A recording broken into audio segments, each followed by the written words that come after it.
Hello అండి. ఈరోజు group 2లో భాగంగా నిన్న కరెంట్ అఫైర్స్ ఒకసారి చూద్దాం, సరేనా? సో ఈరోజు మెయిన్ ఆర్టికల్ వచ్చేసి, ఈరోజు చాలా ఆర్టికల్స్ ఉన్నాయండి. సో లెంత్ అనేది కొంచెం ఎక్కువ ఉంటుంది, ఓకేనా? సో జీ రామ్జీ అంటే మాకు తెలుసు, ఇంతకుముందు ఇది గ్రామీణ ఉపాధి హామీ పథకం అండి కదా. సో ఇందులో మనం చూసుకుంటే దాన్ని మనం రీసెంట్గా మోదీ గవర్నమెంట్ అనేది జీ రామ్జీగా పేరు అనేది మార్చిందంట, ఓకేనా? సో ఎందుకు మార్చిందంటే, ఇంతకుముందు ఉన్న గవర్నమెంట్ వేరు, ఇప్పుడున్న గవర్నమెంట్ వేరు, మనకు తెలిసింది అది. సో ఇప్పుడు మనం చూసుకుంటే ఇందులో ముఖ్యంగా ఒకసారి ఇక్కడ మీరు చూస్తే Viksit Bharat guarantee for Rozgar Ajeevika mission Gramin, ఇది దాని అబ్రివేషన్, ఓకేనా? సో ఇక్కడ కేటగిరీస్ అనేది విభజించారండి, ఏ కేటగిరీలో ఏవే వస్తాయి అనేసి 4 కేటగిరీగా వీటిని విభజించారు ఈ పనులు అన్నమాట.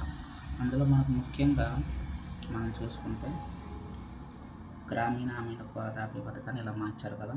సో ఇందులో 318 పనులు అనేవి మార్చాలి అనేవి వాళ్ళు సజెషన్ చేశారనమాట. బిట్ మనకి ఎలా అడుగుతాడంటే, గ్రామీణ హామీ ఉపాధి పథకం ఇంతకు ముందు ఉన్నది, ఇప్పుడు ఇలా పేరు మార్చారు, ఆ పేరైనా అడగవచ్చు, Viksit Bharat guarantee for Rozgar Ajeevika mission Gramin, లేదా బడ్జెట్లో దీని కేటాయింపులు ఎలా జరిగాయి అనేది కూడా అడగడానికి అవకాశం ఉందండి.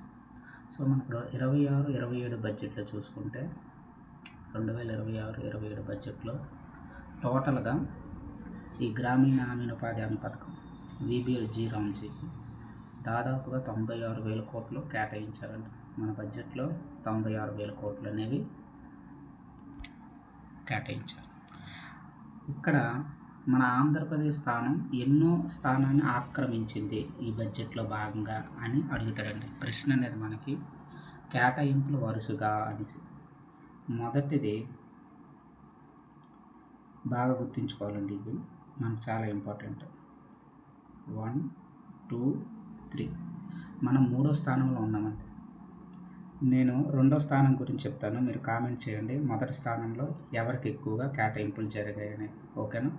2వ స్థానంలో వెస్ట్ బెంగాల్ ఉందండి, దీనికి 8,000 కోట్ల పైచిలకు కేటాయించారు బడ్జెట్లో. 3వ స్థానంలో మనం ఉన్నాం ఏపీ, మనకి 7,000 కోట్ల పైగా, అప్రాక్సిమేట్గా 7,592 కోట్లు మనకు కేటాయించారు.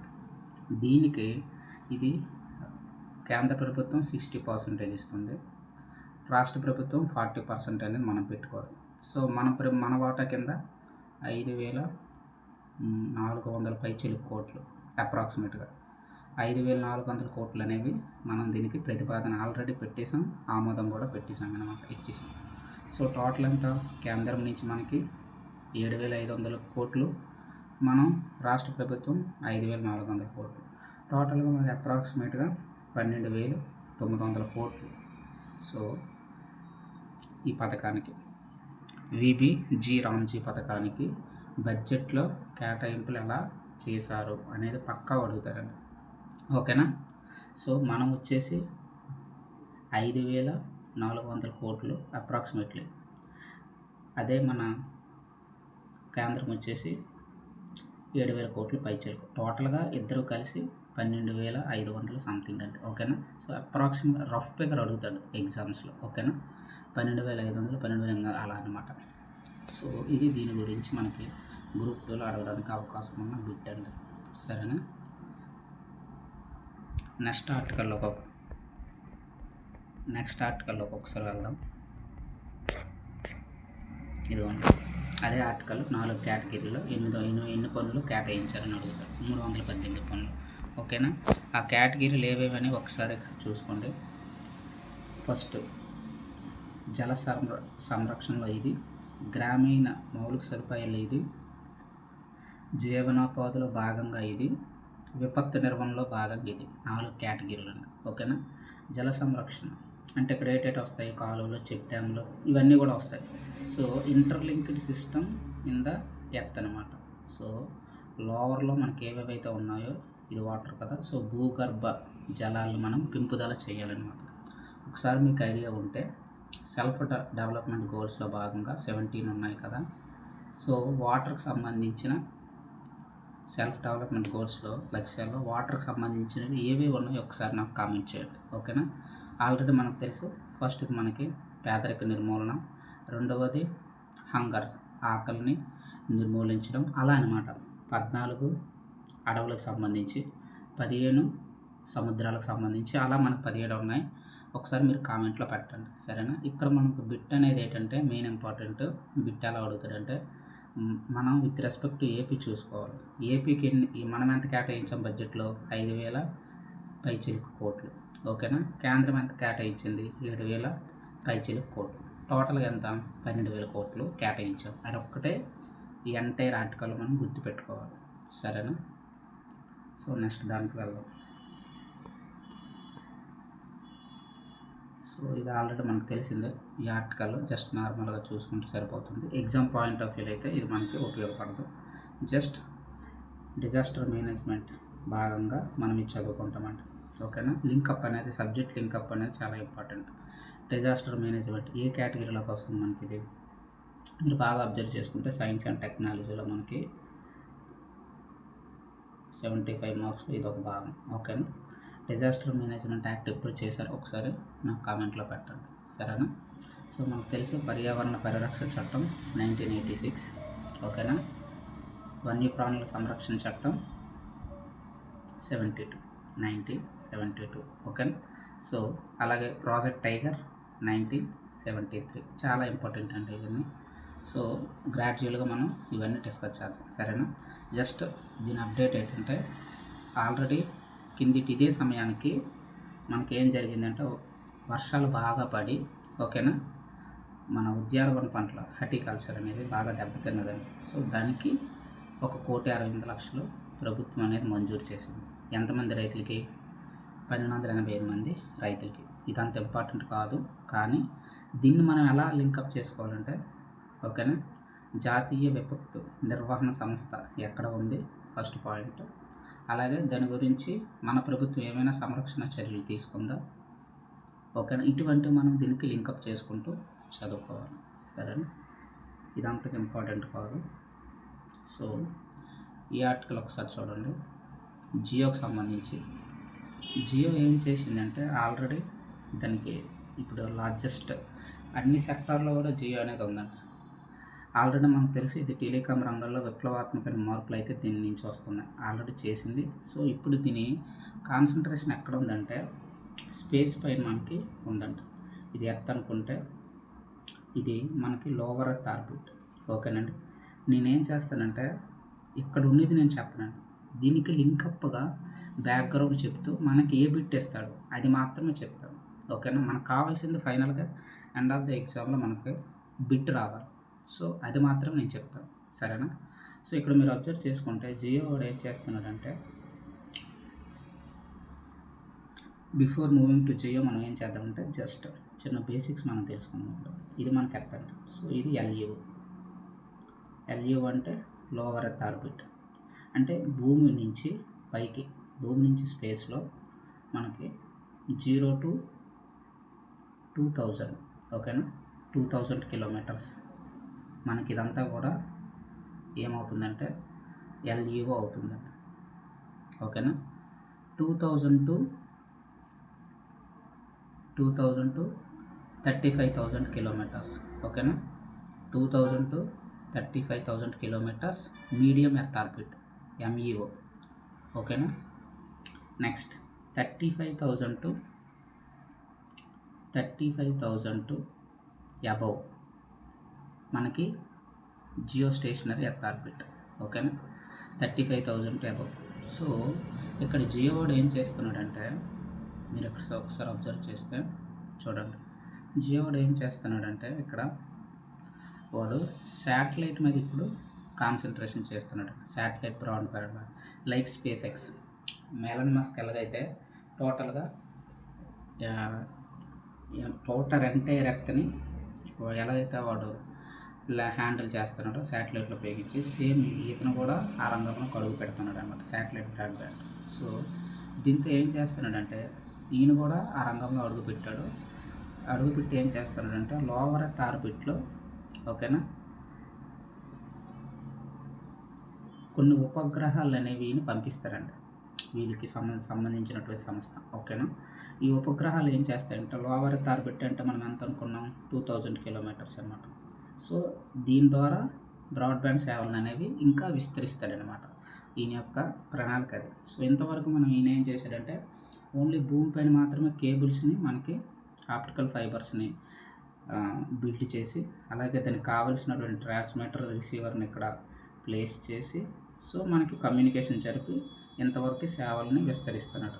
ఇప్పుడు ఏం చేశాడంటే బెటర్గా సేవల్ని అందించడానికని స్పేస్లో మనకు ఉపగ్రహాలు ఉన్న వల్ల ఉపయోగాలు అంటే క్లారిటీగా ఉంటుందన్నమాట. అంటే పిక్చర్ క్లారిటీస్ అనేవి బాగుంటాయి. లోవర్ ఎర్త్ ఆర్బిట్లో సేవలు అనేవి మరింత విస్తృతంగా ప్రజలకు అందించవచ్చు. సో ఆ కారణం చేత నేను ఇందులోకి ప్రవేశిస్తున్నాడు.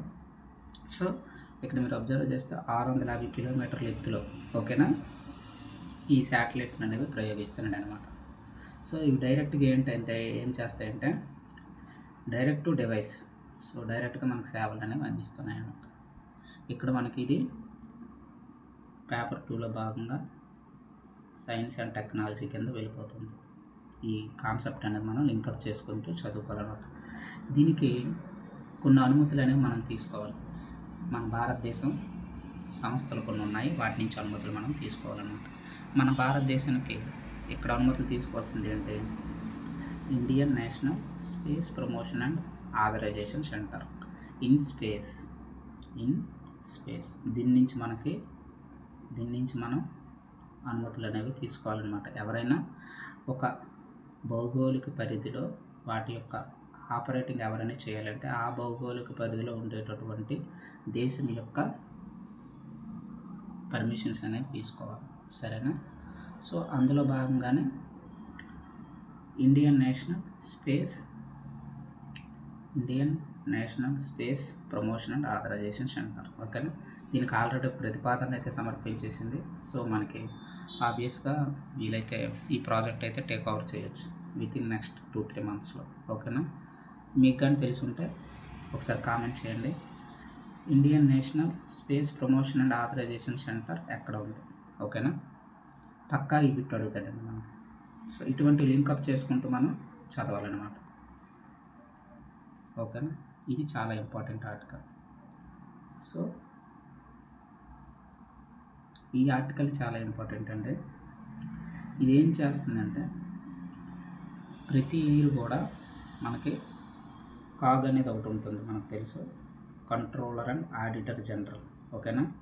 కంట్రోలర్ అండ్ ఆడిటర్ జనరల్ వీరిని ఎవరు నియమిస్తారు, రాష్ట్రపతి అనేవారు నియమిస్తారు ఓకేనా. ఆర్టికల్స్ మనకి 148 to 150 అప్రాక్సిమేట్గా ఉంటుంది. సో ఇది చాలా important. It is related to మనకి పాలిటీ కూడా లింకప్ చేసుకోవచ్చు. అంటే ఒక బిట్ని పాలిటీ కింద చదవచ్చు, ఎకానమీ కింద చదవచ్చు, జాగ్రఫీ కింద చదవచ్చు, ఎలా అయినా ఆ బిట్ని మనం చదవచ్చు అనమాట ఓకేనా. సో ఇక్కడ కాగ్ అనేది రిపోర్ట్ అనేది ఇచ్చిందండి ఈ సంవత్సరానికి సంబంధించి. సో అలాగే టోటల్గా 10 years కూడా రిపోర్ట్ ఉంటుంది. కాకపోతే ఇదేంటంటే ఇక్కడ మనం ఒకసారి ఈ రిపోర్ట్ ఒకసారి చూడండి ఒకసారి. కాగ్ అనేది నివేదిక ఇచ్చింది ఏంటని ఏపీలో పింఛన్ల కన్నా వడ్డీ చెల్లింపుల ఖర్చే అధికం. సో ఇక్కడ వడ్డీ చెల్లింపులు అంటే మనకి ఇక్కడ చాలా ఇది బిగ్ టాపిక్ మనకి.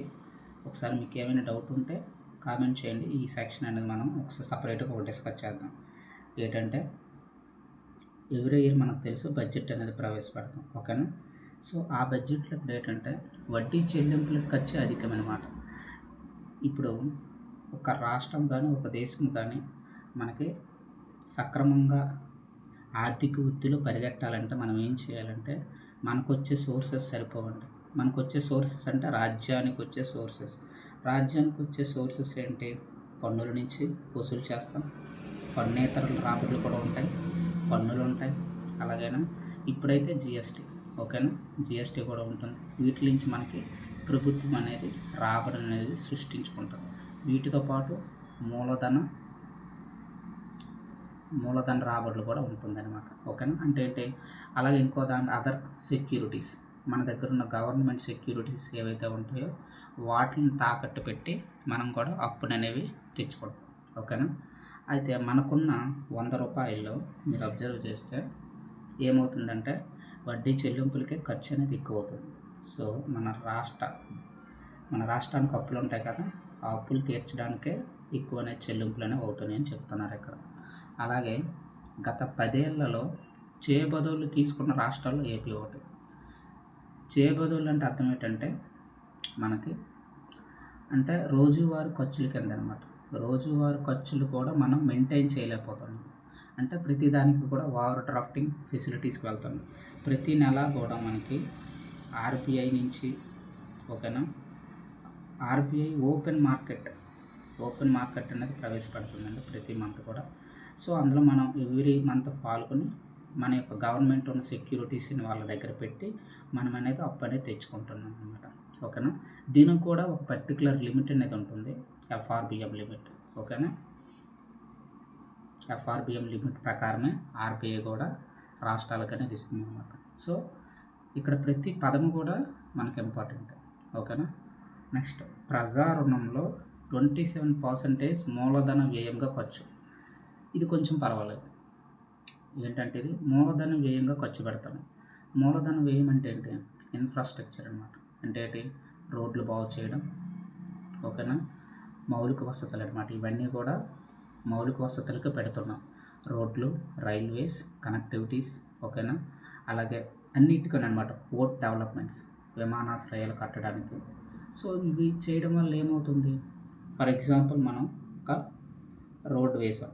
రోడ్డు వేయడం వల్ల ఏమవుతుంది, దానివల్ల ట్రాన్స్పోర్టేషన్ జరిగి ఇక్కడ టోల్ ట్యాక్సెస్ అనేవి వసూలు అవుతాయి. టోల్ ట్యాక్సెస్ వసూలు అవ్వడం వల్ల ఏమవుతాయి, రాష్ట్రం యొక్క ఆర్థిక స్థితి అనేది మెరుగుపడుతుంది అన్నమాట.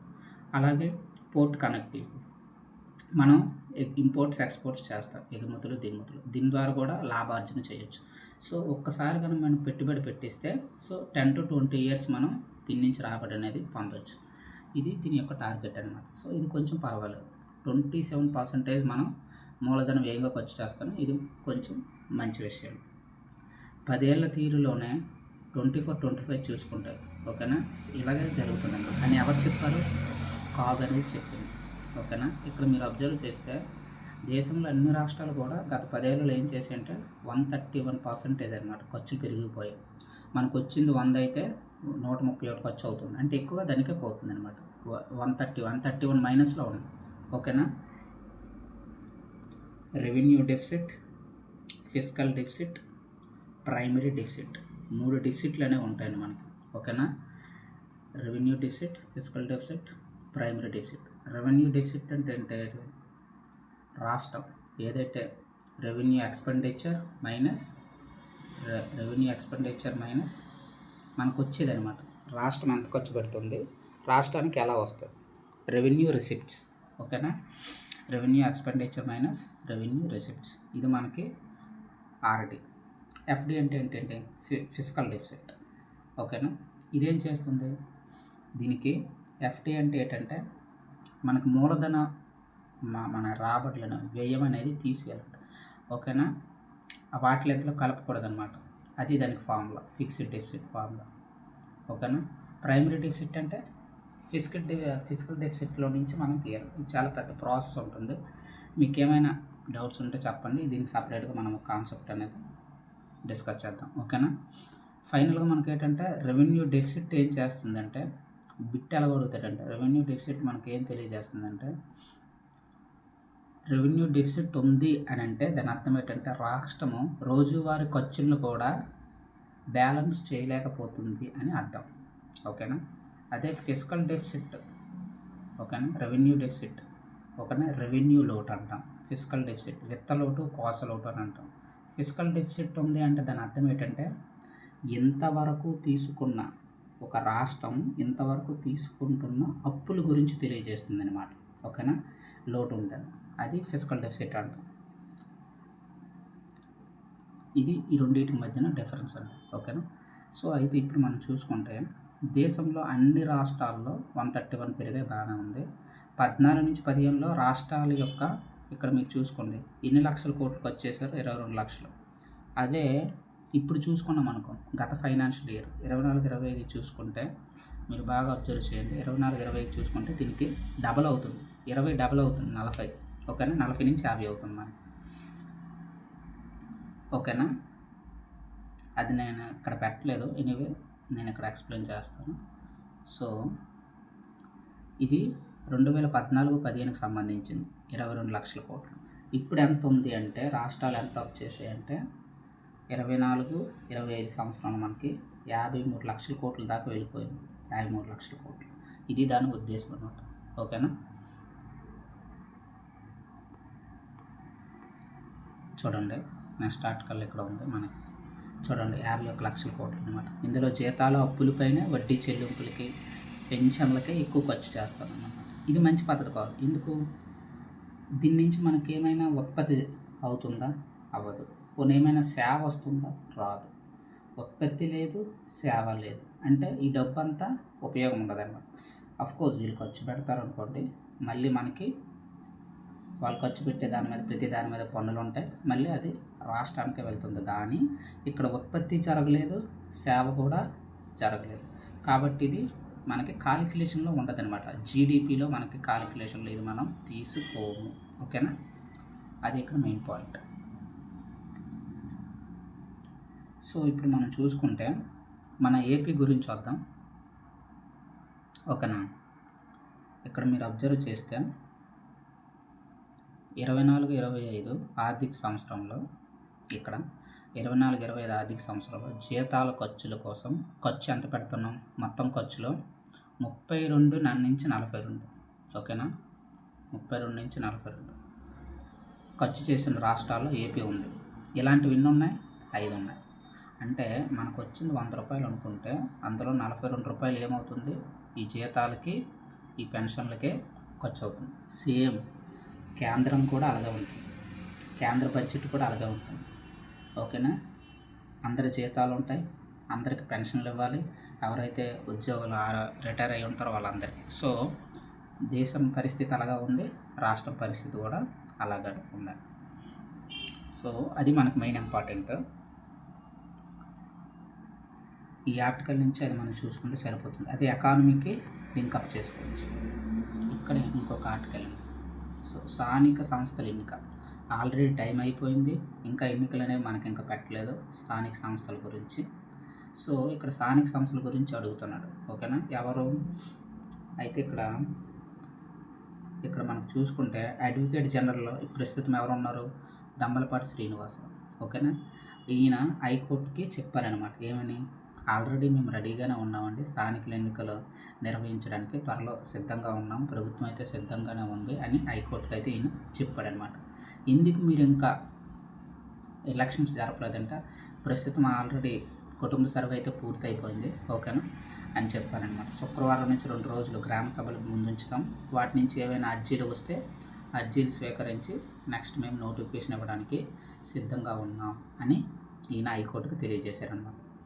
అంటే ఈ అడ్వకేట్ జనరల్ ఎవరు, ఈ అడ్వకేట్ జనరల్ ఎవరంటే ప్రభుత్వం తరపు న్యాయవాది అనమాట. అంటే రాష్ట్రంలో, ఇది ఒక రాష్ట్రం అనుకుంటే ఈ రాష్ట్రంలో ఎక్కడ ఏ కోర్టులో అయినా ఈయన వెళ్ళి వాదించవచ్చు, ఈయన అటెండ్ అవ్వచ్చు. అలాగే ప్రభుత్వానికి ఈయన ముఖ్య సలహాదారుడు, ప్రభుత్వానికి సంబంధించినవి ఏమున్నా ఈయనే వాదిస్తారనమాట, అడ్వకేట్ జనరల్. ఓకేనా, సేమ్ రిప్లికా కేంద్రంలో కూడా మనకి అటార్నీ జనరల్ ఉంటారు. ఎవరండి, అటార్నీ జనరల్. ఈయన సెంట్రల్లో అంటే దేశవ్యాప్తంగా, ఇది మనం తీసుకుంటుంటే దేశవ్యాప్తంగా ఏ రాష్ట్రంలో అయినా ఈయన వెళ్ళొచ్చు, వాదించవచ్చు, మరియు కేంద్రం తరపు నుంచి ఈయన ముఖ్య న్యాయవాది అనమాట. ఓకేనా, ఇది దీని వెనక బ్యాక్గ్రౌండ్. ఇక్కడ మనం చూసుకోవాల్సింది ఏంటంటే స్థానిక సంస్థల గురించి. సో ఈ స్థానిక సంస్థల గురించి మనం ఇక్కడ బ్యాక్గ్రౌండ్ చూసుకుంటే మనకు తెలుసు, పివి నరసింహారావు గారి ఆధ్వర్యంలో 92. ఓకేనా, 1992లో మనకి 73, 74 రాజ్యాంగ సవరణలు అనేవి చేశారు కదా. సో ఈ సవరణల ప్రకారం గ్రామాలకైతే, గ్రామ పంచాయతీలకైతే 29, పట్టణ మున్సిపాలిటీకి అయితే 18 అంశాలు, ఓకేనా, రాజ్యాంగపరంగా రాష్ట్రం అనేది స్థానిక సంస్థలకి ఇవ్వాలి అని ప్రతిపాదించి ఆమోదించి బిల్లుని యాక్ట్గా మార్చారన్నమాట 1992లో, ఓకేనా. 73, 74 రాజ్యాంగ సవరణల ప్రకారం 29 అంశాలు గ్రామ పంచాయతీకి, 18 అంశాలు పట్టణ వ్యవస్థలకి రాష్ట్రం మన స్థానిక సంస్థలకి ట్రాన్స్ఫర్ అనేది చేయాలి. ఇక్కడ ఉన్న మెయిన్ పాయింట్ మన బ్యాక్గ్రౌండ్లో అలా చదువుకోవాలి. ఇక్కడ ఇంకొక ఇంపార్టెంట్ పాయింట్ ఏంటంటే గ్రూప్ 1 పాయింట్ ఆఫ్ వ్యూలో ఇది ఇంపార్టెంట్. ఇప్పుడు నేను చెప్తున్నదంతా మనకు గ్రూప్ 1కి ఉపయోగపడుతుంది. సో ఈ అటార్నీ జనరల్ మీద ప్రశ్న వస్తుంది, అలాగే అడ్వకేట్ జనరల్ మీద కూడా ప్రశ్న అనేది మనకు వస్తుంది. సో అన్ని సంస్థల నుంచి మనకు బిట్లు అనేవి వస్తాయి. ప్రెసిడెంట్ నుంచి వస్తుంది, సీఎం నుంచి వస్తుంది, పిఎం నుంచి వస్తుంది, వైస్ ప్రెసిడెంట్ నుంచి ఒక బిట్ వస్తుంది, అలాగైనా యూపీఎస్సీస్ నుంచి ఒక బిట్ వస్తుంది, నాన్ కాన్స్టిట్యూషనల్ బాడీస్ నుంచి ఒక బిట్ వస్తుంది. ఇలా మనకి ప్రతిదీ పాలిటీలు లింకప్ చేసుకుంటే ఇలా మనకు అన్నీ ఉపయోగపడుతుంది.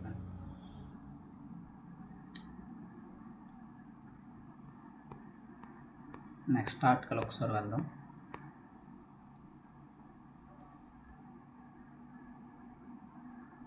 నెక్స్ట్ ఆర్టికల్ చూసుకుంటే మనకు ఆల్రెడీ తెలుసు మన రాష్ట్రానికి ఒకరు ఇంపార్టెంట్ ఏంటంటే ఇంకొక ఇంపార్టెంట్ పాయింట్ మనకి లేసా గిల్ అనేటటువంటి వారు ఎవరండి మన రాష్ట్రానికి కొత్తగా హైకోర్టు న్యాయమూర్తిగా మనకి ఎన్నికయ్యారు కదా, ఆమె కూడా ఇంపార్టెంట్, లేసా గిల్, ఓకేనా. అలాగే రీసెంట్గా 5 మనకి ఎంపిక అయ్యారని అనేది జరిగింది రాష్ట్రాలకి, ఓకేనా. అవి ఎవరు ఒకసారి మీకు తెలిస్తే కామెంట్లో పెట్టండి, సరేనా. 5. సో అలాగే దీని వెనక బ్యాక్గ్రౌండ్ ఒకసారి చూసుకుంటే మనం ఈ ఆర్టికల్ ఇక్కడే, ఓకేనా. ఈ లేసా గిల్, ఓకేనా. ఈ లేసా గిల్ అనేది ఇంపార్టెంట్. జస్ట్ ఆమెని ఆ పేరు గురించి చెప్పడానికే ఈ పేరు తీసుకున్నాను, ఓకేనా. సో ఇది ఇంపార్టెంట్ కదా అన్నట్టు మనకి ఇక్కడ క్వాంటమ్ ఇంక్యుబేటర్ ఇది ఇంపార్టెంట్. సో గ్రూప్ 2లో గ్రూప్ 2లో అడిగారు. సో ఎక్కడ ఏర్పాటు చేస్తున్నారు అనేసి, ఓకేనా. ఏపీలో తొలి క్వాంటమ్ ఇంక్యుబేటర్, ఓకేనా. ఎక్కడండి? మేధా టవర్స్లో. ఇది ఎక్కడ ఉంది? మనకి అమరావతిలో ఉంది, ఓకేనా. ఈ టవర్స్ నిర్మిస్తున్నారు. ఎవరు చేస్తున్నారు? చండీగఢ్ విశ్వవిద్యాలయం. సో ఇది మనకు బిట్ ఎవరు వెనక బ్యాక్గ్రౌండ్లో మనకు బిట్ ఇస్తారనమాట. ఎలా ఇస్తారంటే క్వాంటమ్ కంప్యూటర్స్ అనేవి ఇంపార్టెంట్ అండి, క్వాంటమ్ కంప్యూటర్స్. సో అందరూ క్వాంటమ్ అంటారు కానీ ఎవరు దాని గురించి బ్యాక్గ్రౌండ్ వెరిఫై చేయరండి. సో మన క్వాంటమ్ కంప్యూటర్ అంటే ఇప్పుడున్న కంప్యూటర్స్ మనవి ఏంటంటే బైనరీ కంప్యూటర్స్. ఇవి మనవి binary computers. So binary computers అంటే అర్థం ఏంటంటే వెదర్ ఇట్ ఈజ్ 0 or 1, ఓకేనా. 0 కానీ 1 కానీ మాత్రమే ఆపరేషన్స్ అనేవి ఇది చేస్తుంది. అంటే దాని అర్థం ఏంటి? అయితే 0 కానీ లేకపోతే 1 కానీ మాత్రమే చేస్తుంది. ఎట్ ఏ టైం అయితే చేయలేదు. 0, 1 ఎట్ ఏ టైం అయితే మనకి ఆపరేషన్ చేయలేదు. సో ఇటువంటి ఆపరేషన్ చేసేది మనకి క్వాంటమ్, ఓకేనా, క్వాంటమ్ కంప్యూటర్స్. సో ఇవి చాలా హై ప్రాసెసర్స్ అండి. సో మనకి ఇందులో జీపీయూస్ ఉంటాయి, సిపియూస్ ఉంటాయి, జిఐపియూస్ ఉంటాయి, అలాగే చాలా ఉంటాయి. ఇదంతా టెక్నికల్ బ్యాక్గ్రౌండ్, ఇది మనకు అవసరం లేదు. సో క్వాంటమ్ అనే పదాన్ని మీరు గుర్తుంచుకోండి, ఓకేనా. తొలి క్వాంటమ్ ఇంక్యుబేటర్స్ ఎక్కడ ఉన్నాయి. సో అలాగే దీనికి డ్రాబ్యాక్స్ కూడా ఉన్నాయి. సో ఇప్పుడు క్వాంటమ్ కంప్యూటర్స్ అలాగే గూగుల్ ఏఐ సెంటర్స్ కూడా ఉపయోగిస్తాం, ఓకేనా. Artificial intelligence data centre. So వీటి వల్ల చాలా అడ్వాంటేజెస్ ఉన్నాయి, డిసడ్వాంటేజెస్ కూడా ఉన్నాయి. డిసడ్వాంటేజెస్ ఏంటి? మనకు చాలా ఎక్కువగా దీనికి పవర్ అనేది కావాలి, ఎలక్ట్రిసిటీ. సో ఈ ఎలక్ట్రిసిటీ చాలా ఇంపార్టెంట్, ఓకేనా. అదే మన మెథడ్కైతే 0.1% అనేది సరిపోతుంది ఒక క్యాలిక్యులేషన్ చేయడానికి. మనకున్న శక్తిలో 0.1. అదే ఆపరేషన్ ఇది చేయడానికి చాలా అమౌంట్ అనేది ఎనర్జీ అనేది ఖర్చు చేస్తుంది అనమాట ఏఐ. సో దీని గురించి బ్యాక్డ్రాప్లో మనం మాట్లాడుకున్నాం. నెక్స్ట్ వచ్చే ఏదైనా మంచి ఆర్టికల్స్ వస్తే అక్కడ నేను ఎక్స్ప్లెయిన్ చేస్తాను. ఇక్కడ మనం గుర్తుంచుకోవాల్సింది ఏంటంటే ఎక్కడ ప్రారంభిస్తున్నారు, ఎవరు ప్రారంభిస్తున్నారు అనేది మనకు ఇంపార్టెంట్, ఓకేనా. సో మేధా టవర్స్ అనేవారు ప్రారంభిస్తున్నారు, ఓకేనా. ఎవరు ఏర్పాటు చేస్తున్నారంటే చండీగఢ్ విశ్వవిద్యాలయం, ఓకేనా. చాలా ఇంపార్టెంట్. ఇది ఇంపార్టెంట్. ఈ బిట్ మనకి ఎకానమీలో భాగంగా ఇది అనేది వెళ్తుంది. ఎకానమీ ఓకేనా. ఏంటంటే ఇక్కడ రెమిటెన్స్ అనేవి ఉంటాయి. రెమిటెన్స్ అంటే అర్థం ఏంటంటే ఇది మన భారతదేశం. సో బయట దేశాలలో మన భారతదేశ పౌరులు ఓకేనా, ఎన్ఆర్ఐస్ అందరూ కూడా వాళ్ళు సంపాదించి వాళ్ళకు వచ్చేటటువంటి జీతాల్లో వాళ్ళు ఖర్చు పెట్టుకోగా మిగిలింది వాళ్ళ స్వదేశాలకు పంపిస్తారు. అవునా కాదా? సో ఇలా వచ్చే సొమ్మును మనం రెమిటెన్స్ అంటాం. ఓకేనా. ఈ రెమిటెన్స్ని మనం ఆర్థిక వ్యవస్థలో బ్యాలెన్స్ ఆఫ్ పేమెంట్గా చూస్తాం అన్నమాట. ఈ బ్యాలెన్స్ ఆఫ్ పేమెంట్ అనేది మనకి ఎప్పుడు కూడా పాజిటివ్గా ఉంటే బెటర్, నెగిటివ్గా ఉంటే ఆర్థిక వ్యవస్థలో మనం కొంచెం బ్యాక్ డ్రాప్లో ఉన్నామని. అంటే అది అర్థమేంటి, ఫారెన్ రిజర్వ్స్ అనేవి తారలు వెళ్ళిపోతాయి. ఎందుకు వెళ్ళిపోతాయి? విదేశీ మారక ద్రవ్యం అనమాట. డాలర్స్ రూపంలో మనం ఇప్పుడు ఫర్ ఎగ్జాంపుల్ మీరు అబ్జర్వ్ చేస్తే మనకు వచ్చే దానికన్నా మనం పంపించేది ఎక్కువ ఉందనుకో, దాని అర్థం ఏంటి, మనకు లోటు అనేది ఉందని అర్థం. అలాగే ఒక దేశానికి, ఇది మన దేశం అనుకుంటే, మన దేశానికి వచ్చేవి కన్నా వెళ్ళేవి, ఇవి వచ్చేవి ఓకేనా, ఇవి వెళ్ళేవి ఎక్కువ ఉంటే మనకేమవుతుంది, మనం పే చేయాలి ఇన్ టర్మ్స్ ఆఫ్ డాలర్స్. ఎందుకు? ఇప్పుడు డాలర్ మనకి ప్రామాణికం కాబట్టి అందరూ కూడా డాలర్స్నే యాక్సెప్ట్ చేస్తారు కాబట్టి పేమెంట్స్ అనేవి మనం డాలర్స్లో చేయాలి. ఉదాహరణకి మనకేంటి, పెట్రోల్స్ కానీ డీజిల్ కానీ ఇవన్నీ కూడా మనం దిగుమతులు చేసుకుంటాం 80 to 90%. ఓకేనా. ఇది మనకి బ్యాక్గ్రౌండ్లో ఒకసారి చూసుకుంటే ఇక్కడ ఏమి ఇస్తున్నాడంటే ప్రవాసుల దన్ను. ఇప్పుడే చెప్పాను, పలు దేశాలకు చెందిన శ్రామికులు అంటే ఎవరు వస్తారు, యుఏఈ, యునైటెడ్ అరబ్ ఎమిరేట్స్ అంట, ఈ టోటల్ అనమాట. ఇక్కడ పనిచేస్తున్న గల్ఫ్ కంట్రీస్లో మన వాళ్ళు పనిచేస్తున్నారు, వాళ్ళు పంపించే డబ్బు అనమాట భారతదేశానికి. అలాగే వృత్తి నిపుణులు అంటే ఎవరు, సాఫ్ట్వేర్స్, వీళ్ళు ఎక్కడ ఉంటారు, అమెరికాలో. వీళ్ళు కూడా సంపాదించి మన దేశానికి పంపిస్తారు. ఓకేనా. వీళ్ళందరూ కూడా భారీ ఎత్తున నగదును పంపిస్తారు స్వదేశానికి. అవునా కాదా? అది ఏమవుతుంది, వాళ్ళ కుటుంబానికి బాగా ఉపయోగపడి స్థానికంగా విదేశీ మారక ద్రవ్య నిల్వలు అనేవి పెరుగుతాయి అన్నమాట. మన దేశానికి నిల్వలు వస్తున్నాయి. సో ఇది మనకి గుడ్ సైన్ అనమాట. మన దేశం నుంచి నిల్వలు పోతున్నాయి, ఫారెన్ రిజర్వ్స్ పోతున్నాయి అంటే ఇది బ్యాడ్ సైన్. ఓకేనా. అయితే విదేశీ రెమిటెన్స్ ఓకేనా విషయంలో ప్రపంచంలోనే ఇండియా అగ్రస్థానంలో నిలిచింది. అడుగుతాడు, ఇటీవల కాలంలో లేదా రీసెంట్ మనకి చూసుకుంటే ఎవరు ఎక్కువ విదేశీ ఫారెన్ రిజర్వ్స్ సంపాదిస్తున్నారనేసి మనం ముందు ఎవరిని పెడతాం ఆప్షన్లో, అమెరికా ఉంటుంది. అవునా కాదు? అమెరికా ఇస్తాడు, G7 కంట్రీస్ ఇస్తాడు. ఎందుకు? వీళ్ళు ఆర్థికంగా బలపడిన ఉన్నారు. అక్కడ ఇండియా ఇవ్వడు.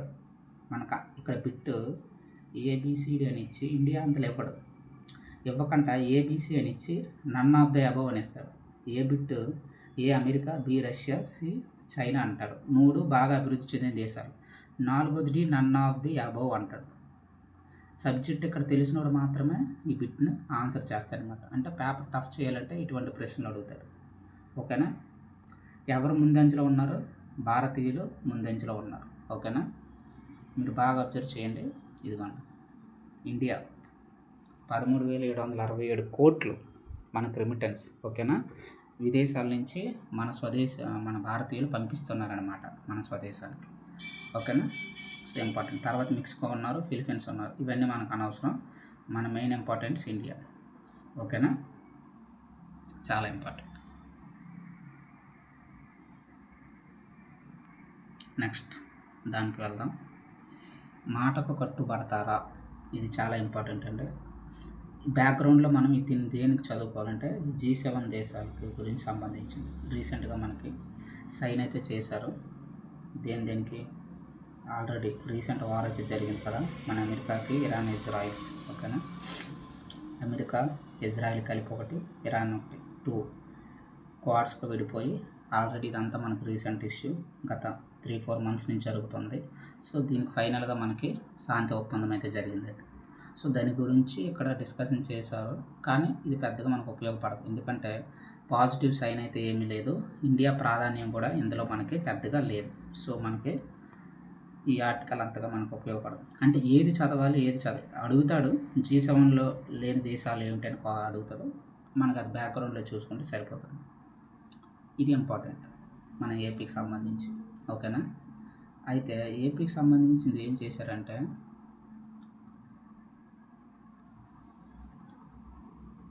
మన అనకాపల్లి ఉంది కదా, అక్కడ పరిశోధన సంస్థ ఒకటి ఉందండి.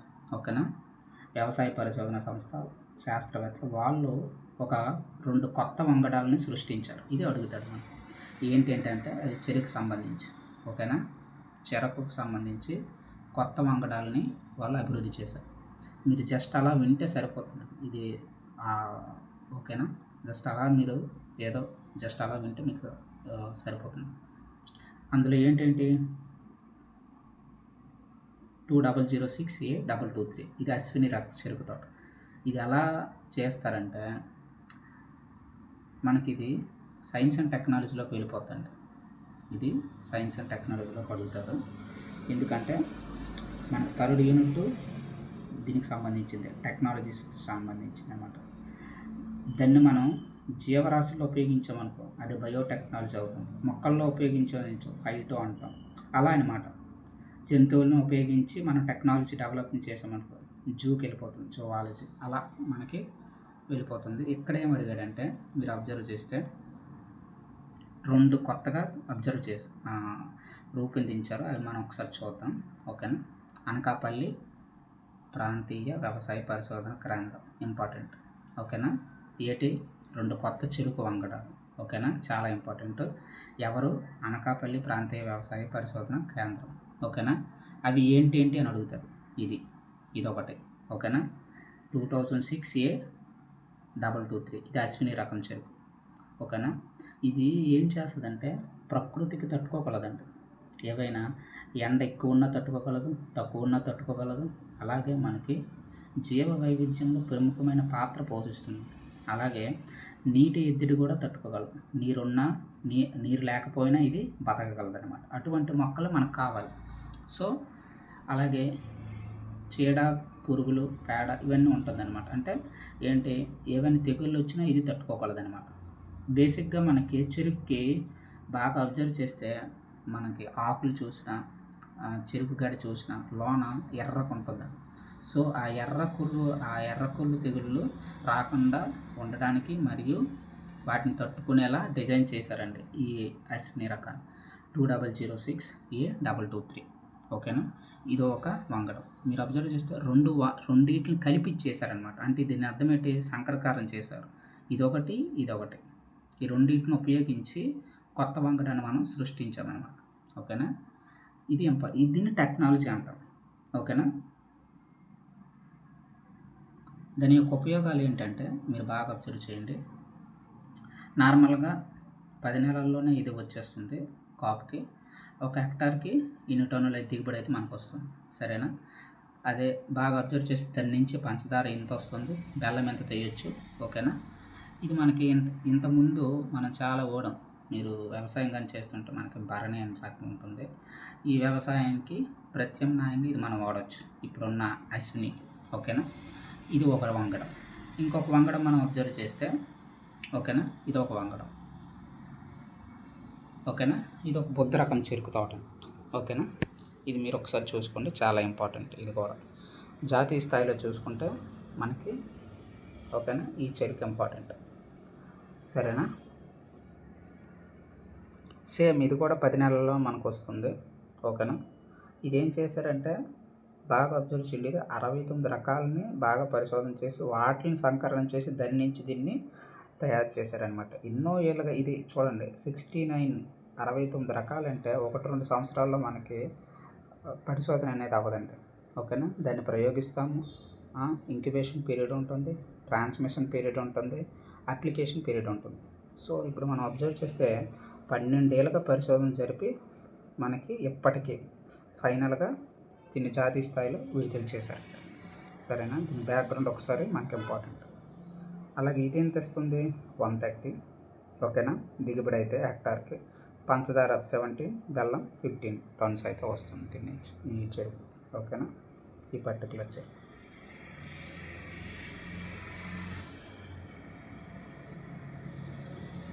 ఇది మీరు బాగా చూసుకుంటే ఇప్పుడు ఆక్వా రైతులు అయితే సాగుతుంది. ఆక్వా అంటే మనకి రొయ్యలు తినేటటువంటి ఫీడింగ్ ఉంటుంది కదా, ఈ ఫీడింగ్ ఏమైందంటే ధరలు పెరిగిపోయాయండి. సో అవి తగ్గించమనేసి అడుగుతున్నారు. ఇది మనకు అంతగా ఇంపార్టెంట్ కాదు. సో ఎంత దిగుబడి వచ్చింది దాని మీద అయితే ఇంపార్టెంట్. అప్పుడు మనం ఆర్టికల్ చూసుకుందాం. ఇది ఇంపార్టెంట్. బీచ్ సాక్స్ అయితే ఏర్పాటు చేస్తున్నారండి. ప్రతిపాదనలు అయితే గవర్నమెంట్ అయితే నోటీస్ అయితే జారీ చేసింది, అప్లికేషన్స్. ఓకేనా, ఇవి ఎక్కడెక్కడ ముందుగా పైలట్ ప్రాజెక్ట్గా విశాఖపట్నం దగ్గర ఒకటి స్టార్ట్ చేస్తున్నారు, ఇంకొకటి కూడా స్టార్ట్ చేస్తున్నారు. అది ఎక్కడో మీరు కామెంట్లో పెట్టండి, సరేనా. సో విశాఖపట్నం బీచ్ దగ్గర మనకి అయితే స్టార్ట్ చేస్తారు. ఇదేంటంటే కొంత ప్లేస్ వాళ్ళైతే కొన్ని ప్రికాషన్స్ అయితే పెట్టారు నోటిఫికేషన్లో. ఎంత ప్లేస్ ఉండాలి, ఎంతెంత డిస్టెన్స్ ఉండాలి, అలాగే ఏ టైంలో ఇది అనుమతి ఉంటుంది, ఇవన్నీ అనమాట. ముందు లైసెన్స్కి ఎంత ఫీజు కట్టాలి, కొన్ని నామ్స్ ఉంటాయి. ఈ నామ్స్ అన్నీ వాళ్ళు ఫాలో అవ్వాలి. లైసెన్స్కి మనకి ఏంటంటే ముందుగా 7 lakhs కట్టాలంటే 7.5. ఓకేనా, అలాగే కొన్ని నామ్స్ ఉంటాయి, అవి మీరు ఒకసారి చూడండి, సరేనా. ప్రస్తుతానికైతే ఇది జస్ట్ బీచ్ షాక్. ఓకేనా, బీచ్ షాక్లు అయితే ఏర్పాటు చేస్తున్నారు. ఇది ఒకసారి జస్ట్ చూసుకోండి. ఇది మనకి టూరిజంలోకి వెళ్ళిపోతుంది అనమాట. ఓకేనా, అక్కడ మనకి బాగా అబ్జర్వ్ చేస్తే ఇక్కడ ఏంటంటే చేస్తారంటే బీర్ అనేది అమ్ముకోవచ్చు, వైన్స్ అమ్ముకోవచ్చు. ఓకేనా, వైశాల్యం ఎంత ఉండాలి, 1000 నుంచి 150. ఓకేనా, చదరపు అడుగులు అయితే ఉండాలి. అలాగేనా, అర్థమైందా. అలాగే మరీ ఎక్కువ కాకుండా ఆల్కహాల్ కంటెంట్ అనేది తక్కువ ఉండాలి అన్నమాట. అటువంటి వైన్లు, బీర్లు మాత్రమే ప్రభుత్వం అనేది అనుమతిస్తుంది అనమాట. ఇది దేనికి, విదేశీ పర్యాటకుల యొక్క ఇన్కమ్ అనేది మనకు పెరుగుతుంది, తద్వారా రాష్ట్రానికి ఆదాయం అనేది చేకూరుతుంది. జస్ట్ ఆ పాయింట్లో మనం చదువుకుంటే సరిపోతుంది. అదే వీళ్ళు ఇక్కడ మాట్లాడుతున్నారు సమావేశంలో. సో ఏర్పాట్ల గురించి వీళ్ళకి మరి ఎవరైనా ఒకరు వచ్చి ఏర్పాటు చేశారంటే వాళ్ళకి కొన్ని వాళ్ళకి కొన్ని కన్సెషన్స్ అనేవి ఇవ్వాలి కదా, ఇన్సెంటివ్స్, ప్రోత్సాహకాలు. వీళ్ళేం అడుగుతున్నారంటే హోటల్లో మనం వినియోగించే వంట గ్యాస్ పైన 18% GST ఉంది కదా, 5 తగ్గించండి అంటే మాకు కొంచెం ఉపయోగపడుతుంది కదా. అటువంటి చాలా ఉంటాయి. వాళ్ళ రిక్వైర్మెంట్స్ వాళ్ళు చెప్తున్నారు. అది అంతగా మనకు ప్రస్తుతానికైతే అవసరం లేదు. ఇప్పట్లానే అన్నదాత సుఖీభావ, PM కిసాన్ ఎన్ని కోట్లు రిలీజ్ చేశారండి, 3125 కోట్లు. కేంద్రం కొంత రిలీజ్ చేస్తుంది, గవర్నమెంట్ దానికి అడిషనల్గా రిలీజ్ చేస్తుంది. మొత్తం కలిపి టోటల్గా మనకి రైతుకు అనేది ఇవ్వడం అనేది జరుగుతుంది. 3 దఫాలుగా కేంద్రం అయితే 2000, 2000, 2000 మొత్తం 6000. సో ఇంతకు ముందు ఉన్న ప్రభుత్వం అయితే 13,000 ఇచ్చేది. ఇప్పుడున్న ప్రభుత్వం అయితే దానికి 7,000 కలిపి 20,000 ఇప్పుడు ప్రస్తుతానికైతే ఇస్తుందని హామీ అయితే ఇచ్చింది. సో అందులోని భాగంగానే ఈ ఆర్టికల్ మనకు వచ్చింది. సో ఎక్కడ రిలీజ్ చేశారు ఏంటి అనేది, ఎక్కడ రిలీజ్ చేస్తారని ఇక్కడ ఇచ్చారు. సో PM కిసాన్ ఉత్సవ్ దివాస్లో భాగంగా పశ్చిమ బెంగాల్లో తారకేశ్వర్లో జరిగే కార్యక్రమంలో మోదీ ఇక్కడ అది రిలీజ్ చేస్తున్నారు. ఓకేనా, ఇది important. So just starting article మనం చూసుకుందాం. VBG రామ్జీ కింద ఎన్ని ఎకరాల్లో పండ్ల తోట అనేది సాగు చేయాలని 1,00,000 ఎకరాలని పెట్టుకున్నారు. సో అండ్ ఇదేనే కాదు, 4 పాయింట్స్ స్టార్టింగ్లో చెప్పుకున్నాం కదా, 4 కేటగిరీస్లో 319 పైచిలకు పనులు అనేవి మనకి చేస్తూ 96,000 అప్రాక్సిమేట్గా ఇన్ని వేల కోట్లు మనకి 26-27 బడ్జెట్లో ప్రభుత్వం అనేది కేంద్ర ప్రభుత్వం ప్రవేశపెట్టింది. అందులోని భాగంగా మనకి 7,500 పైచిలకు, అదే రాష్ట్రంలో అయితే మనకి 5,145 పైచిలకు. సో టోటల్గా 12,600-700 రూపాయలు ఈ ప్రభుత్వం ఖర్చు చేస్తుంది. ఎప్పటి నుంచి అమల్లోకి వస్తుంది, నెక్స్ట్ మంత్ జూలై 1. ఓకేనా, సో ఇది దాని అర్థం. ఇక్కడ మంచి ఆర్టికల్ అండి ఇది. సో కొన్ని జాతులు మనకి 3 ఈలు గుర్తుంచుకోవాలండి. ఇది సైన్స్ అండ్ టెక్నాలజీ కింద వెళ్ళిపోతుంది. సైన్స్ అండ్ టెక్నాలజీ కింద 3 E's. ఏటేటి ఎండమిక్, ఎండేంజర్డ్, ఎక్స్టెంట్. ఓకేనా, ఎండమిక్, ఎండేంజర్డ్, ఎక్స్టెంట్. ఎండమిక్ స్థానిక జాతులు అనమాట, పర్వాలేదు. ఓకేనా, ఎండేంజర్డ్ అంతరించిపోయడానికి రెడీగా ఉన్నాయి. ఎక్స్టెంట్, ఎక్స్టెంట్ అంటే ఆల్రెడీ ఒకానొక సమయంలో ఒక వెలిగి ఇప్పుడు ఇవి లేవు. ఈ 3 E's గురించి మనం తెలుసుకోవాలండి. బ్యాక్గ్రౌండ్లో ఈ వెరిఫికేషన్ అనేది మనం చూసుకోవాలి. ఇక్కడ ఏమి ఇచ్చాడు ఆర్టికల్ ఒకసారి చూడండి. అరుదైన వృక్ష జాతుల గుర్తింపు ఏంటంటే, ఇక్కడ మీకు అత్యంత అరుదైన అంతరించిపోతున్నా అన్నాడు. అంతరించిపోతున్నా అంటే ఇదేంటి, 3 E's చెప్పాను కదా, అందులో ఒక ఈ ఇది. ఆ ఈ ఏది, రెండో ఈ. థర్డ్ ఈ ఏంటి, ఎక్స్టెంట్. ఫస్ట్ ఈ ఏంటి, ఎండేంజర్డ్. సెకండ్ ఈ. ఓకేనా, అది చాలా ఇంపార్టెంట్ అన్నమాట, అది గుర్తుంచుకోండి. ఇప్పుడు 10 వృక్షాలు మారేడుపల్లి అటవీ ప్రాంతంలో పాములేరు వాగు వెంట అటవీ అధికారులు గుర్తించారు. ఇది ఇంపార్టెంట్, ఎక్కడ అని అడుగుతారు. ఓకేనా, మారేడుపల్లి ప్రాంతం అటవీ ప్రాంతంలో గుర్తించారు. ఏ జాతికి సంబంధించి, వెదురు జాతికి. ఇన్ని మొక్కలు 10 వృక్షాలు. ఓకేనా, అయితే ఇక్కడ బాగా అబ్జర్వ్ చేస్తే మనకి ఇవి ఎక్కడ ఉంటాయండి, శాసనశల అడవుల్లో మాత్రమే ఉంటాయి.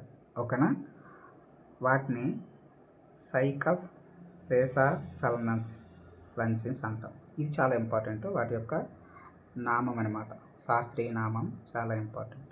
సరేనా, జస్ట్ ఎక్కడ అనేది గుర్తుంచుకోండి, అది సరిపోతుంది. ఇది ఇంపార్టెంట్ ఆర్టికల్ అండి.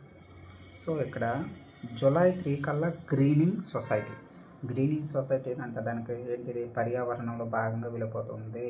పర్యావరణ భాగంగా మీకు గుర్తుంటే కామెంట్ చేయండి. మోదీ పంచామృత్ లక్ష్యాలు మనం పెట్టుకున్నామంట, 5 goals. ఓకేనా, ఆ 5 goals ఏంటో ఒకసారి చెప్పండి. సరేనా, నేను ఒకటి చెప్తాను. ఓకేనా, మొదటి గోల్ ఏంటంటే చాలా ఇంపార్టెంట్ బిట్ అయితే పక్కాగా వస్తుంది మనకి. 2070 కల్లా నెట్ జీరో అనేది మనం సాధించాలి. ఓకేనా, నెట్ జీరో ఎమిషన్స్ అనేవి సాధించాలి. అలాగే 50% మనము ఏంటంటే పునరుత్పాదక శక్తుల ద్వారా మాత్రం జనరేట్ చేయాలి ఎనర్జీ. ఓకేనా, పవర్ని 50%. ఇది ఆల్రెడీ మనం సాధించేసాం. దీనికి లక్ష్యం ఎప్పుడు పెట్టుకున్నామంటే 2030. ఇది ఆల్రెడీ మనం సాధించేసాం. ఓకేనా, ఇవి 2, ఇంకొక 3 ఉన్నాయి, అవి మీరు కామెంట్లో చెప్పండి. సరేనా, అయితే ఇక్కడ మనం ఏంటంటే ఇటీవల కాలంలో మీరు ఈ వర్డ్ చూసారు, సీడ్ బాల్స్ అంటే దాని అర్థం ఏంటని అడుగుతాడు. ఓకేనా, ఇవేంటంటే విత్తన బంతులు నాటుతామన్నమాట. దీని ద్వారా మనకేమవుతుంది, అటవీ ప్రాంతంలో కానీ, ఓకేనా, ఖాళీ ప్రాంతాల్లో వీటిని మనం ఏర్పాటు చేస్తాం. ఇవి ఏర్పాటు చేయడం వల్ల ఏమవుతాయి, మనకేమవుతుంది, మనకి ఎర్త్ అనేది స్టేబుల్ కండిషన్లోకి వస్తుంది అనమాట. ఓకేనా, ప్యారిస్ అగ్రిమెంట్ గుర్తుంది కదా, అట్లీస్ట్ 1.5కి తగ్గించాలి. ఇఫ్ ఇట్ ఈస్ పాసిబుల్ 2% అనుకున్నారు, కానీ చూడాలి. ఈ 1.5 తగ్గిస్తే బెటర్, ఇంకా ఎర్త్ అనేది మనకు బాగానే ఉంటుంది. ఓకేనా, ప్యారిస్ అగ్రిమెంట్లో భాగంగా ఇది ఆల్రెడీ మనం చూసాం. అరణ్యరామం, ఇది ఇంపార్టెంట్ అండి. ఇది ఎందుకంటే ఇక్కడ మనకి ఏనుగులు, ఇక్కడ మీరు బాగా అబ్జర్వ్ చేయండి. ఇక్కడ మంగళగిరి తాడేపల్లి నగర పరిధిలో మనకి ఏంటంటే అటవీ ప్రాంతంలో అరణ్యరామం అనే పేరుతో ఇది మనం అటవీ వన్యప్రాణుల సంరక్షణ నిర్వహణకు సంబంధించి రాష్ట్ర స్థాయిలో మనకు ఒక కేంద్రం అనేది ఏర్పాటు చేస్తాం. ఆ కేంద్రం పేరేంటి అని అడుగుతాడు. Premier centre for excellence for forest and wildlife management. ఓకేనా, ఇది ఏర్పాటు చేస్తుందండి. మన రాష్ట్రంలో సందర్శించి మొత్తం ఒకసారి వాటి యొక్క కండిషన్ ఎలా ఉందో అంతా ఆలోచించి ఇది అయితే ఏర్పాటు చేస్తుంది ఈ సంస్థ. ఓకేనా, అయితే ఎంత వ్యయము, 27 కోట్ల వ్యయంతో చేస్తాం. ఇక్కడ మనకి ఇది బ్యాక్గ్రౌండ్లో మనం ఏమేమి చూసుకోవాలి, ఇది దేనికి ఉపయోగపడుతుంది మనకి. ఇక్కడ ఈ భవనంలో చూసి, ఈ భవనంలో మనం ఎక్విప్మెంట్ అనేది పెడతామన్నమాట, టెక్నాలజీ ఉపయోగిస్తాం. టోటల్గా ఏఐ ఆధారిత వ్యవస్థను ఉపయోగించి కంటిన్యూస్గా 24/7 మానిటరింగ్ అనేది మనం చేస్తామన్నమాట. ఇక్కడ 27 క్రోర్స్ అయితే దానికి ఖర్చు అవుతుంది.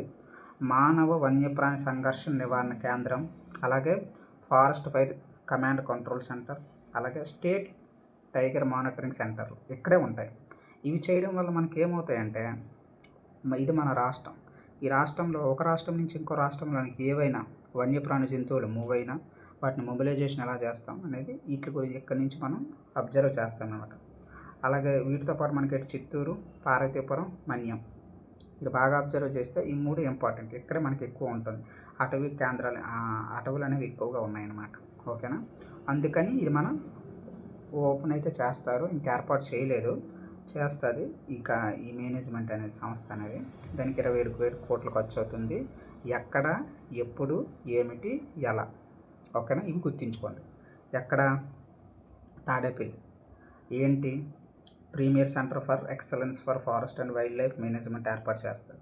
ఇది ఏర్పాటు చేస్తారు దేనికంటే అక్కడ ఏవైనా టైగర్స్ ఒక ప్రాంతం నుంచి ఇంకో ప్రాంతానికి, అలాగే మానవులకి వాటికి వన్యప్రాణులకి మధ్యన సంఘర్షణ నిరోధించడానికి కూడా ఉపయోగపడుతుంది ఈ టెక్నాలజీ. ఎందుకు 24/7 దీనికి కంటిన్యూస్గా మానిటరింగ్ అనేది ఉంటుంది.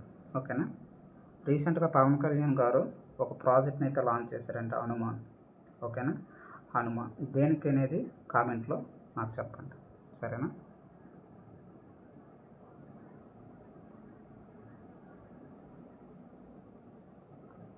జస్ట్ ఇప్పుడే చూసాం. ఇది పరిమితికి మించి మనం వాడుతున్నాం, రుణాలు అయితే తీసుకున్నామండి. దాని గురించి ఏదైతే ఇటు చెప్తున్నారు ఇక్కడ. ఓకేనా. మనకి ఇదంతా అనవసరం. జస్ట్ ఏపీలో జిఎస్డిపి గ్రాస్ స్టేట్ డొమెస్టిక్ ప్రొడక్ట్లో 35% రుణమే ఉంది. ఓకేనా. ప్రస్తుతం మనకి అప్రాక్సిమేట్గా 17 లక్షల కోట్లు ఉందండి మన జిఎస్డిపి. అందులో 35% ఏటు ఉన్నాయి, రుణాలు ఉన్నాయి. సో జస్ట్ ఇంతకుముందు చెప్పుకున్నాం కదా, సేమ్ దానికి సంబంధించిన రిలేటెడ్ ఆర్టికల్ ఇది. ఓకేనా. కాగు చెప్పింది. ఓకేనా. దేనికి ఇక్కడ ప్రజా రుణం సహా మొత్తం రాష్ట్ర రుణాలు స్థూల నిష్పత్తులు ఎంత ఉండాలని చెప్పింది 15వ ఆర్థిక సంఘం 32.8 అని చెప్పింది. ఓకేనా. ఇది 15వ ఆర్థిక సంఘం ఎంతవరకు, 2025 వరకు మాత్రమే. 2026 నుంచి మీరు అబ్జర్వ్ చేస్తే 2026 31కి మనకి ఎవరు 16వ ఆర్థిక సంఘం అనేది దాని యొక్క ఫార్ములా మనం ఫాలో అవ్వాలి. 16th ఫైనాన్షియల్, ఓకేనా, కమిషన్. ఈ సంఘం మనకి ఏం చెప్తుంది, దీనికి కూడా కొన్ని ఫ్యాక్టర్స్ తీసుకున్నాం.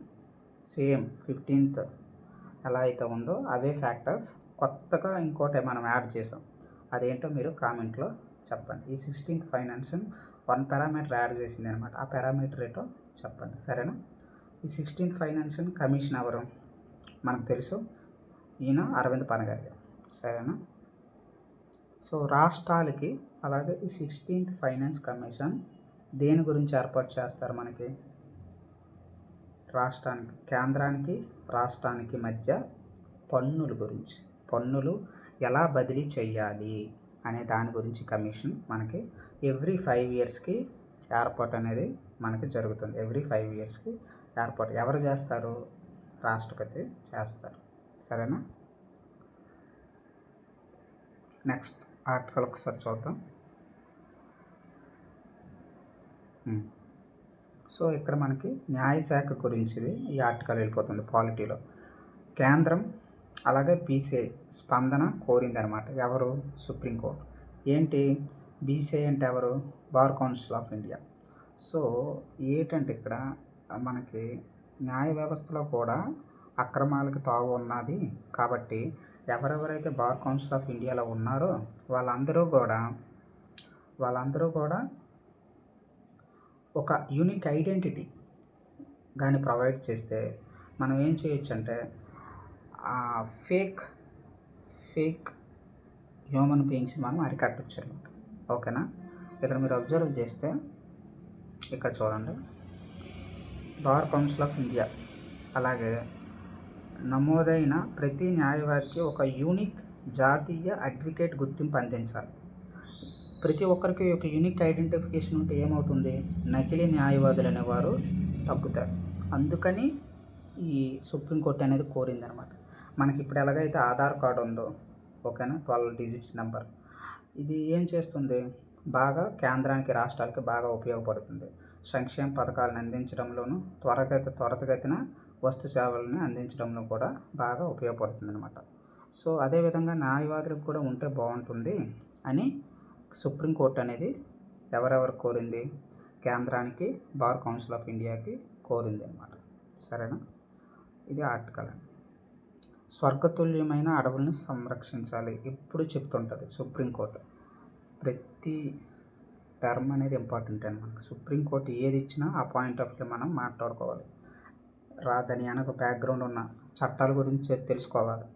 ఏ చట్టాలు ఉన్నాయి, పర్యావరణ పరిరక్షణ చట్టం, అలాగే వన్యప్రాణి సంరక్షణ చట్టం, పర్యావరణ పరిరక్షణ చట్టం మనకు తెలుసు 1986, అలాగే పర్యావరణ పరిరక్షణ అయిపోయింది. నెక్స్ట్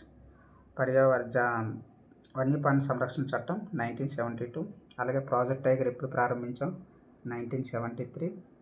ఇలా చాలా ఉంటాయి. ప్రస్తుతానికి ఇవి అనమాట మనకి ఈ అడవులు రక్షించాలని చూసుకొని చెప్తుంది.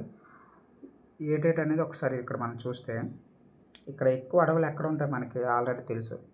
జార్ఖండ్ వంటి ప్రాంతంలో ఇక్కడ మీరు అబ్జర్వ్ చేస్తే జార్ఖండ్, ఓకేనా, ఇక్కడ చాలా అడవులు మనకు ఉన్నాయి. సహజ సిద్ధమైనటువంటి ఎకోసిస్టమ్ ఏర్పడింది. సో వాటిని మనం తప్పనిసరిగా ఏం చేసుకోవాలి, కాపాడాలి. అదే సుప్రీంకోర్టు చెప్తుంది, ఓకేనా. ఎక్కువగా మైనింగ్ చేయకండి అక్కడ, అలాగే క్రషింగ్ యూనిట్లు కానీ ఇటువంటివి ఏవి చేయకండి అని హైకోర్టు చెప్పింది. అదేవిధంగా సుప్రీంకోర్టు కూడా మనకి చెప్పింది. కానీ వీళ్ళు ఏం చేస్తున్నారు, ఇష్టారహితంగా చెట్లు నరికివేస్తఅనేది జరుగుతుంది. ఇక్కడ రక్షిత అడవుల ప్రాంతం కూడా వీళ్ళని డామినేట్ చేసి అందులోకి వెళ్ళి మనకి తవ్వకాలు అనేవి జరుగుతున్నాయి. సో ఇది పర్యావరణానికి మంచిది కాదని సుప్రీంకోర్టు అనేది చెప్తుంది అనమాట. కనీసం 1 కిలోమీటర్ దూరం వరకు రాళ్ళు తవ్వకాలు కానీ స్టోన్ క్రషర్లు కానీ ఏర్పాటుకి కానీ మనం ఆ పర్మిషన్ అనేది ఇవ్వకండి అని ఆల్రెడీ హైకోర్టు చెప్పింది. అయినా దాన్ని ఖాతరు చేయట్లేదు వాళ్ళు.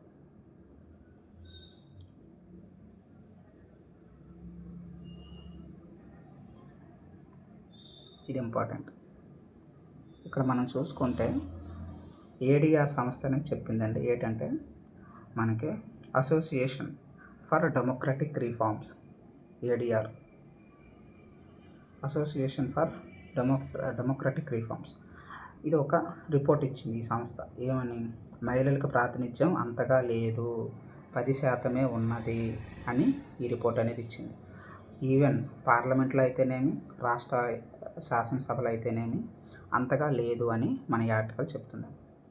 చూడండి, ఆల్రెడీ మనం ప్రవేశపెట్టాం మహిళా రిజర్వేషన్ బిల్లు 2023, అయినా సంఖ్య అనేది పెద్దగా లేదనమాట అని ఈ సంస్థ అనేది చెప్తుంది.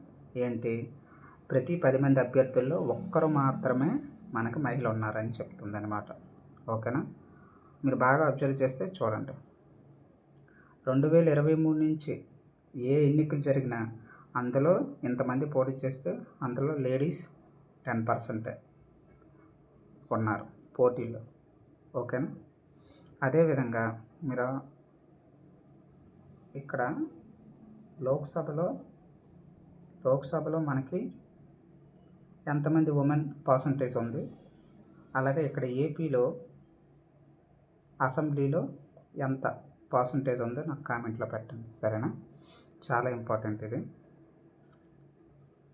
ఈరోజు ఆర్టికల్స్ ఎక్కువైతే ఉన్నాయండి, అందుకే చాలా టైం అవుతుంది. జస్ట్ నేను కాన్సెప్ట్ ఓరియంటెడ్గా మాత్రమే చెప్తున్నాను. బిట్ అనేది ఏ విధంగా ఇస్తాడు, ఏది అడుగుతాడు, అది మాత్రమే చెప్తున్నాను. ఓకేనా, 10 ఏళ్ళుగా రెవెన్యూ రాబడి రెట్టింపు, 10 ఏళ్లలో రెవెన్యూ రాబడి రెట్టింపు అయితే అయిందండి. కానీ ఎక్కడి నుంచి ఎక్కువ మనకు వస్తుంది,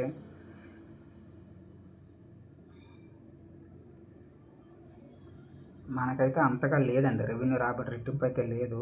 కానీ మనకైతే ఎక్కువ ఎక్కడి నుంచి మనం ఆస్తులైతే మనం ఏమంటామంటే మనకు కావలసినటువంటి పన్ను అయితే ఎక్కడి నుంచి మనం ఎక్కువగా గ్రహిస్తున్నామంటే ఎక్సైజ్ నుంచి, అమ్మకపు పన్ను నుంచి మనకి ఎక్కువగా వస్తున్నాయి అని ఈరోజు కాగ్ అనేది చాలా చెప్పిందండి. రాష్ట్ర ఆర్థిక పరిస్థితి గురించి చెప్పింది. సేమ్ ఇది కూడా. ఎక్సైజ్ అంటే ఏంటి, మనకి వస్తువులు ఉత్పత్తి పైన అనమాట వేస్తాం సుంకం. అమ్మకపు పన్ను అంటే ఇంతకుముందు ఉండేది, ఇప్పుడైతే జిఎస్టీ అయితే వచ్చింది. ఇంతకుముందు వాల్యూ యాడెడ్ ట్యాక్స్ అనేది ఉండేది. ప్రతి దశలో మనకు యాడ్ అవుతూ ఉంటుందన్నమాట. వస్తువు యొక్క దాని యొక్క ధర బట్టి మారుతూ ఉంటుంది. అదే ఇక్కడ చెప్తున్నారు. 2024-25లో మనం చూసుకుంటే బాగా మనకు అర్థమవుతుంది. చూడండి, దేశంలో అనేక రాష్ట్రాలు అయితే రెవెన్యూ రాబడులు అయితే పెరిగాయండి 10 ఏళ్లలో. కానీ ఆ జాబితాలో మనం లేము. ఎందుకు లేమంటే మనకు వచ్చిన రాబడిలోన ఇంతకుముందే డిస్కస్ చేసుకున్నాం. 100 రూపాయలు ఉంటే అందులో 50% పైగా మనకేమవుతుంది, ఈ పెన్షన్లకి, అలాగే పెన్షనర్లకి, అలాగే వీటికే ఎక్కువ ఖర్చు అవుతుంది అనేది ఇప్పుడే చూసాం. అటువంటప్పుడు మనకి మూలధనం వ్యయం అనేది తక్కువగా ఖర్చు పెడతాం. మూలధనం వ్యయం ఇన్ఫ్రాస్ట్రక్చర్ మీద ఎప్పుడైతే తక్కువ పెడతామో ఆటోమేటిక్గా రాష్ట్రానికి పన్నులు అనేవి ఉండవు. సో అందుకే మనం రెట్టింపు అవ్వలేదన్నమాట. ఆ జాబితాలో మనం లేమన్నమాట. ఓకేనా. ఇక్కడ మీరు అబ్జర్వ్ చేస్తే 2024-25 ఆర్థిక సంవత్సరం మనం తీసుకుంటే అదే పరిస్థితి. చూడండి, రెవెన్యూ ఖర్చులో రెవెన్యూ రాబడి 80% కన్నా తక్కువే ఉంది. మనకు వచ్చింది తక్కువ ఉంది. సో ఆటోమేటిక్గా మనం అప్పుల్లోకి వెళ్ళిపోతాం. ఓకేనా. కావు చెప్పాడు, చాలా ఇంపార్టెంట్. ఈ బిట్ అనేది మనకు పెడుతుంది. ఓకేనా. మీరు బాగా అబ్జర్వ్ చేసుకుంటే మనం సొంతంగా వచ్చేవి ఎంత 56 సొంత పన్నులు కానీ పన్నేతర రాబడి కానీ. సొంత పన్నులు అంటే మనం విధించుకున్నటువంటివి అనమాట. అన్నీ ఉన్నాం. ఏంటంటే స్టాంప్ డ్యూటీలు, ఓకేనా, రిజిస్ట్రేషన్లకు సంబంధించిన సమయంలో చేసేటటువంటి, అలాగే వ్యవసాయం మీద వేసేటటువంటి పన్నులు, ఓకేనా, అలాగే గ్రామ పంచాయతీల మీద వేసేటటువంటి పన్నులు, ఇవన్నీ అనమాట రాష్ట్రానికి వచ్చేటటువంటివి. అలాగే లిక్కర్, అలాగే ల్యాండ్, అలాగే మైనింగ్. సో ఇవన్నిటి మీద వచ్చేటటువంటి పన్నులు 56% మాత్రం మనకి ఉందన్నమాట. ఓకేనా. ఏ రాష్ట్రానికైనా మనకి రెవెన్యూ రాబడి ముఖ్యం, కానీ మనకు అదే లేదు, చాలా తక్కువగా ఉందన్నమాట. ఓకేనా. అన్ని రాష్ట్రాలు ఇదయ్యే కానీ మనం కొంచెం వెనకలో ఉన్నామన్నమాట. అదే చెప్తుంది. కేంద్ర పన్నుల్లో వాటా మనకి ఎంత? కేంద్ర పన్నుల్లో వాటా 28%. ఓకేనా. పన్నుల్లో వాటా సాయం కింద, గ్రాంట్స్ కింద మనకి 17. అలాగే రాష్ట్ర సొంత పన్నేతర ఆదాయం 8 ఉంది. ఓకేనా. చాలా ఇంపార్టెంట్ అండి ఇది అడుగుతారు మనకి పక్కాగా. బిట్ అనేది అందరించి వస్తాయి అన్నమాట. ఓకేనా. ఈ జాబితాలో లేనివేవి అని కూడా అడుగుతారు. ఆంధ్రప్రదేశ్, హిమాచల్ ప్రదేశ్, కేరళ, మిజోరం, నాగాల్యాండ్. రెవెన్యూ లోటు అయితే బాగా ఉంది. ఇప్పుడే చెప్పాం కదా, రెవెన్యూ లోటు అంటే మనకు వచ్చే ఆదాయం కన్నా వెళ్ళేది ఎక్కువ ఉంటే అప్పుడు ఏమవుతుంది, రెవెన్యూ లోటు అనేది మనకు వస్తుంది అనమాట. రెవెన్యూ ఎక్స్పెండిచర్ మైనస్ మనం ప్రభుత్వం ఖర్చు పెట్టేటట్టు వ్యయం అన్నమాట ఇది. ఓకేనా. మనకు వచ్చే రిసిప్ట్స్, రెవెన్యూ రిసిప్ట్స్, ఇది ఇంపార్టెంట్. ఈ రెండింటి మధ్య డిఫరెన్స్. ఓకేనా. మనకు వచ్చేది ఎక్కువ ఉండాలి ఎప్పుడైనా. చూడండి, రెవెన్యూ లోటు ఉన్న రాష్ట్రాల్లో మనం ఉన్నాం. 13 రాష్ట్ర జాబితాలో ఆంధ్రప్రదేశ్ ఉంది. ఓకేనా. అదే ఇక్కడ చెప్తున్నారు. ఎంత ఉంది? 24-25కి 60 crores. మరి 26-27కి మనం దీన్ని రెవెన్యూ లోటు కింద తక్కువగా చూపించాం. అది ఎంత అనేది కామెంట్ చేయండి, సరేనా. ఎక్సైజ్ ఆదాయం మీద మనకి ఎక్కువైతే వస్తుందో అదే ఇక్కడ చెప్తున్నాడు. అమ్మకాలు కూడా మనం ముందే ఉన్నాం. ఓకేనా. మన వాటా ఎంత అండి? కేంద్ర పన్నుల్లో వాటా 9వ స్థానం. ఓకేనా. ఇది చాలా ఇంపార్టెంట్. గ్రాంట్లో కూడా మనకెంత? 82%. అందులో ఏపీకి ఎంత? 5వ స్థానం. గ్రాంట్లో అయితే 5వ స్థానం, అదే పన్నుల్లో అయితే 9వ స్థానం. కాగ్ నివేదిక. ఈ బిట్ అయితే పక్కా అడుగుతాడను. కేంద్ర పన్నుల్లో మన వాటా ఎంత? 9వ స్థానం. అదే కేంద్ర పన్నుల్లో కాకుండా మీరు బాగా అబ్జర్వ్ చేయండి, గ్రాంట్లలో ఎంత? 5%, 5వ స్థానంలోనే ఉన్నాం. అదే పన్నుల్లో అయితే 9వ స్థానంలో ఉన్నాం. ఎంత? 4.05%. సో ఇది జస్ట్ బ్రీఫ్ అండి. మనకి ఈరోజు ఫైనల్ సమ్మరీలో మనకి బిట్లు రావడానికి అవకాశం ఉన్నవి ఏంటంటే కాగ్ నివేదిక అండి. కాగ్ నివేదిక ఒకసారి చూసుకోవాలి మనకి. ఇందులో చాలా బిట్లు అనేవి రావడానికి అవకాశం ఉంది. సో ఇక్కడే 3 బిట్లు వస్తున్నాయి. ఓకేనా. రెండో పాయింట్ మనం చూసుకుంటే విబి రామ్జీ ఈ పథకం గురించి మనకు అవకాశం ఉందండి. పర్యావరణ పరిరక్షణ గురించి అవకాశం ఉంది. అలాగే 2 కొత్త వంగడాలు మనం సృష్టించాము వరికి సంబంధించినవి. దాని మీద బిట్ అడగడానికి మనకు అవకాశం. ఈరోజు ఇంపార్టెంట్ 4 పాయింట్స్ అండి. ఓకేనా. మీకు ఏ డౌట్ ఉన్నా కింద కామెంట్లో చెప్పండి. ఏ కాన్సెప్ట్ డౌట్ ఉన్నా ఆ కాన్సెప్ట్ మనం డిస్కస్ చేద్దాం. సో మన ప్రిలిమ్స్ టార్గెట్ 100. ఓకేనా. 100 బిట్స్ ఇక్కడ నుంచి మనకి పడడానికి అవకాశం ఉంది. కరెంట్ అఫైర్స్ అంటే కరెంట్ అఫైర్సే కాదు. సో ఇందులో అన్ని సబ్జెక్టులు మిళితమై ఉంటాయి, ఒక్క మెంటల్ ఎబిలిటీ తప్ప. థ్యాంక్ యూ అండి. Thank you.